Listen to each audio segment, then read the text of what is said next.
신비롭고 아름다운 바다. 지구 표면의 약 71%를 차지하고 있는 바다는 수많은 생명체가 살아가는 소중한 생태계입니다. 이렇게 평화로운 바닷속 보이지 않는 위협이 존재한다는 사실 알고 계신가요? 바다의 위험이 되는 인간들의 쓰레기. 지금 바다는 흔히 말해 쓰레기통이라고 합니다. 많은 해양 쓰레기 중 가장 큰 손해를 끼치는 폐어구. 폐어구로 생태계만이 아니라 어민의 생계와 안전까지도 위협하는 유령어업. 바닷속에 존재하는 유령이 해양 생태계를 병들게 하고 인간들에게 경고의 메시지를 보내고 있습니다.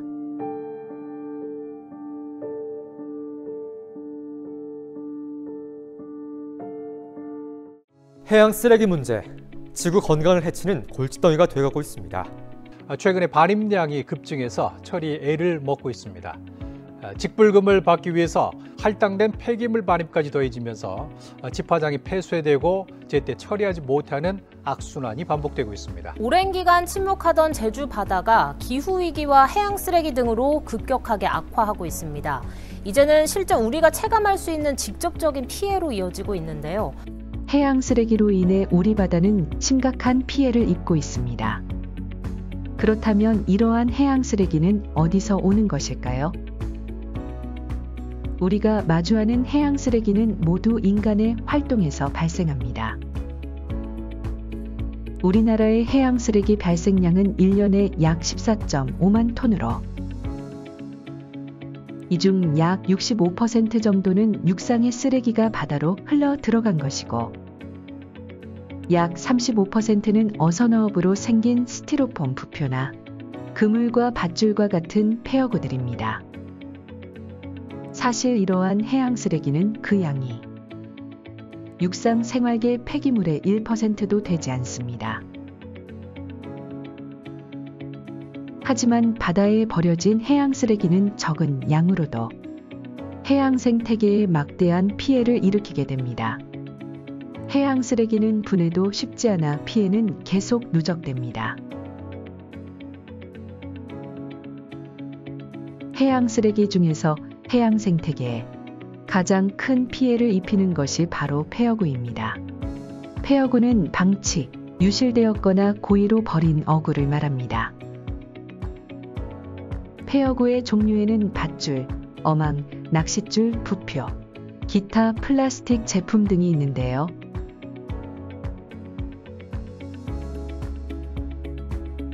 이 중에서 가장 큰 피해를 발생시키는 것이 바로 밧줄과 어망입니다.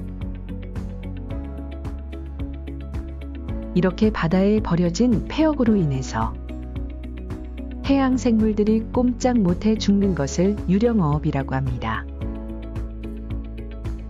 이렇게 바닷속에 버려진 어망이 있습니다. 여기에 걸리면 물고기, 바다거북, 바다새, 심지어는 거대한 상어나 고래까지도 꼼짝 못하게 만듭니다. 한 번 걸리면 쉽게 벗어날 수 없어 결국 탈진하거나 질식해서 죽게 됩니다. 무심코 버려진 작은 어망 하나가 해양 생태계에 일으키는 나비효과는 점점 거대해집니다. 세계 식량농업기구에 따르면 유령어업을 발생시키는 폐어구는 크게 세 가지로 분류됩니다. 고의로 어구를 회수하지 않은 방치, 고의로 바다에 어구를 버리는 투기, 사고로 어구를 잃어버리는 유실. 이렇게 세 가지 유형으로 나눠집니다. 방치는 신고를 하지 않고 조업하는 불법 어선이나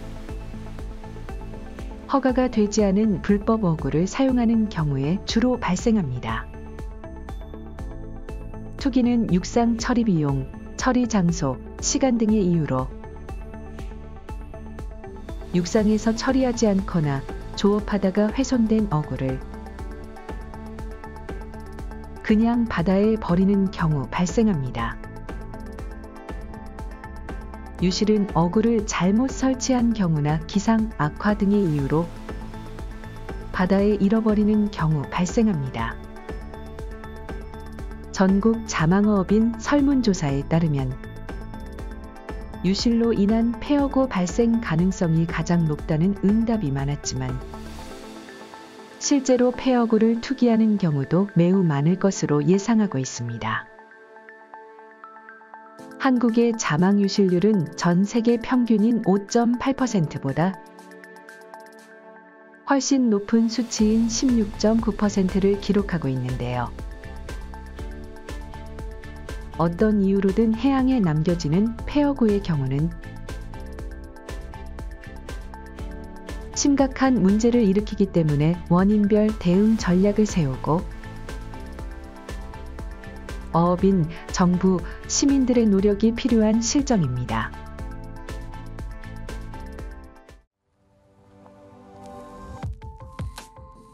매년 수백만 마리의 해양 생물들의 생명을 위협하는 유령어업. 그 피해는 당연하게도 인간들에게 되돌아오게 됩니다. 해양수산부에 따르면 유령어업으로 연간 어업 생산량의 10% 정도인 약 4천억 원의 손실을 가져온다고 합니다. 전문 다이버 단체 팀부스터와 오션의 해양 쓰레기 생물 피해 사례집에 따르면 피해를 일으킨 폐어구 중에서 자망이 55.8%, 통발이 25.6%를 차지한다고 합니다. 이는 2015년 국토해양부의 해양 폐기물 분포 파악을 위한 어구 실태 조사의 어구 유실량 비율과 유사한데요. 연안 자망이 55%, 연안 통발이 31% 유실되었다는 보고를 통해서 해양 생태계에 가장 큰 피해를 발생시키는 폐어구는 자망과 통발임을 알 수 있습니다. 피해 생물 현황을 보면 상업 어종인 경골어류가 58.1%를 차지하고 있었습니다. 우리가 흔히 섭취하는 물고기의 대부분은 경골어류인데요. 이에 따라 폐어구로 인한 유령어업이 어민들에게 큰 손실을 준다는 것을 알 수 있었습니다. 실제로 2020년도 경상남도 자료에 따르면 해양 쓰레기로 인한 피해 어획량이 1년에 어가당 총 0.5톤이며 피해 금액만 하더라도 1년에 어가당 1천만 원이 넘는다고 합니다. 이뿐만이 아니라 유령어업으로 인한 피해에서 산호 충류가 20.9%를 차지했는데 여기에는 멸종위 기종인 연산호, 해송류가 포함되어 있어 유령어업이 해양 생태계의 불균형을 초래한다는 점도 알 수 있었습니다. 폐어구를 비롯한 해양 쓰레기로 인한 피해는 해양 생태계에 국한된 것만은 아닙니다. 해양 생물들뿐만 아니라 인간에게도 위협이 되고 있습니다. 운항 중인 선박 프로펠러에 폐어구가 걸려 해양 안전사고를 일으키기도 합니다. 실제로 2024년 3월 9일 통영육지도 앞바다에서 어선이 전복되어 선원 4명이 숨지는 사고가 있었는데 선박 스크루에 걸린 폐어구가 원인인 것으로 추측하고 있습니다. 최근 5년간 발생한 전체 해양 사고 중에 폐어구로 인한 선박 부유물 감김 사고가 11%에 해당할 정도로 큰 문제가 되고 있습니다. 그뿐만 아니라 폐어구를 비롯한 해양 쓰레기는 물질하는 해녀뿐만 아니라 다이버에게 큰 위협이 되기도 합니다. 이렇듯 해양 쓰레기는 큰 인명피해로 번질 위험을 항상 가지고 있으며 폐허구에서 나오는 미세 플라스틱은 결국 우리 식탁으로 돌아오게 될 것입니다.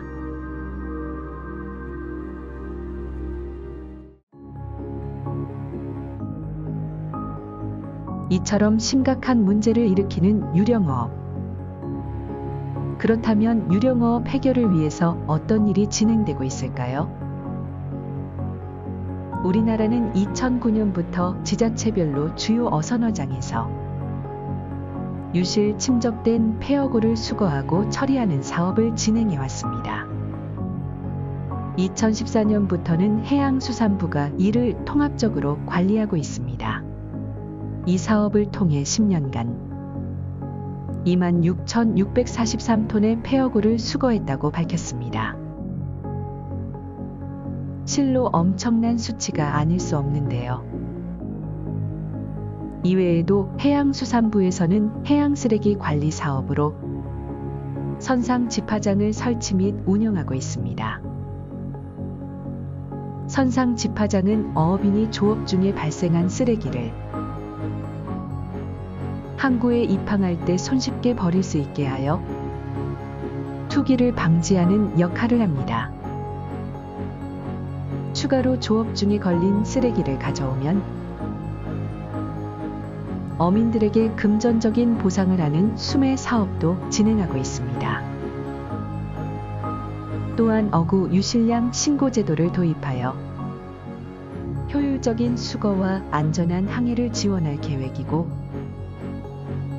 이미 버려진 폐허구에 대한 대책이 아닌 예방하기 위한 정책도 있습니다.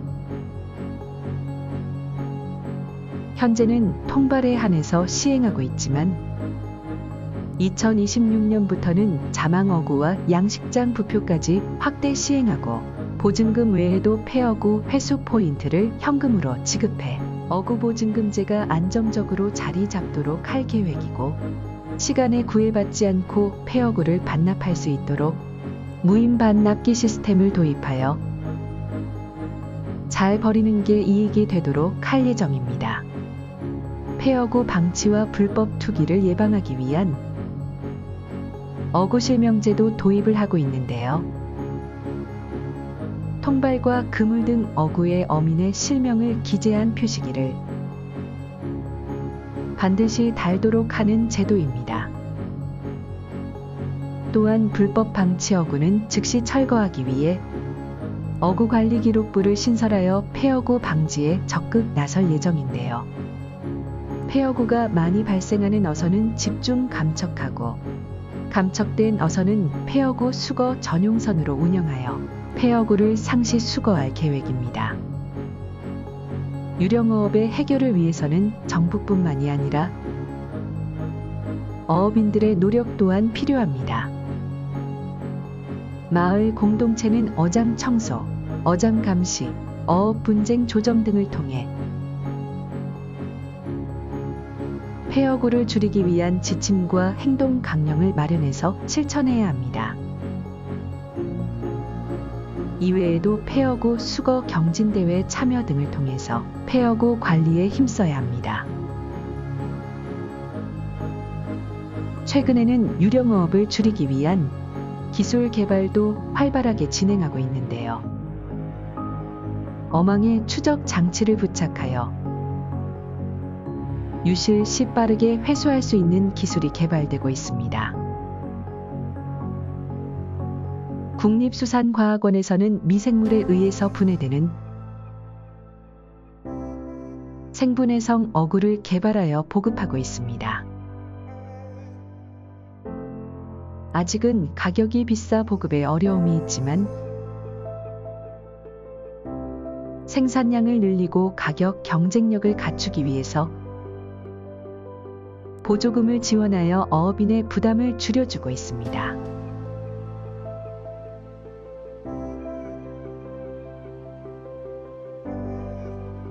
한국뿐만이 아니라 전 세계적으로도 유령어업이 골치를 썩이고 있는데요. 오만에서는 폐통발에 의한 유령어업으로 연간 약 36억 원의 경제적 손실이 발생하고 있다고 합니다.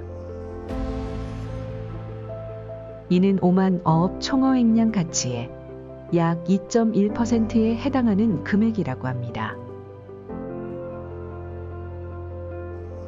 미국의 워싱턴주에서는 통발에 의한 유령어업의 가치를 추정한 결과 손실액이 약 10억 원이었다고 합니다. 미국의 체사피크만에서는 금어기를 활용한 유령어업 방지 프로그램을 시행한 적이 있는데 수거된 통발의 유령어업 방지 효과는 약 4억 원이었다고 합니다. 이는 역으로 말하면 폐통발을 치우지 않았을 경우에는 4억 원의 손실이 발생했을 거라는 뜻이죠. 이 결과는 한정된 지역에서만 나온 수치들이므로 국가 전체로 확대하면 엄청난 피해가 발생했을 것으로 보입니다. 실제로 유령어업의 피해액을 국가 단위로 산출한 사례는 거의 없다고 하는데요. 국가적 차원에서 여러 국제기구와 협력하여 유령어업과 관련된 문제 해결을 도모해야 합니다. 물론 많은 나라에서 유령어업의 피해를 줄이기 위한 노력을 계속해서 진행하고 있습니다. 노르웨이에서는 어업인들이 어구의 유실을 보고하도록 의무화하고 있고 어망에 고유 번호가 부여된 태그를 부착하여 신호를 보내는 장치를 개발하여 보급하고 있습니다. 캐나다에서는 어업인의 유실 신고에 기반하여 주기적으로 폐어구 수거 활동을 하고 있습니다. 이외에도 다른 국가의 영해를 침해하는 불법 어선에서 폐어구가 많이 발생합니다. 국가들끼리 협력해 불법 어선을 단속하고 엄격한 어업관리 시스템을 도입하여 유령어업을 줄여 나가야 합니다.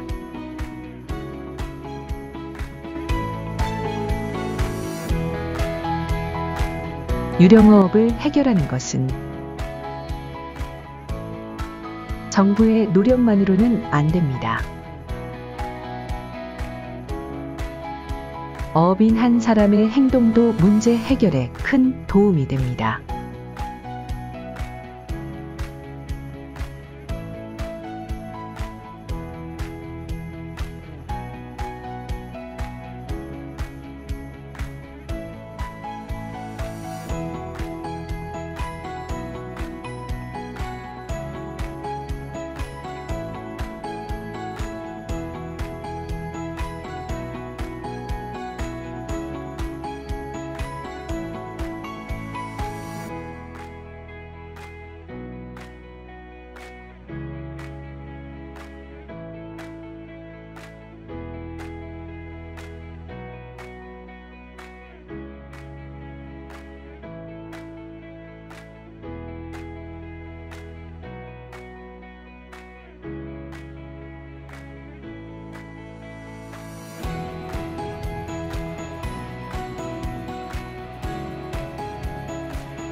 수많은 사람들의 삶의 터전이자 언제나 우리 곁에 존재할 것만 같은 바다.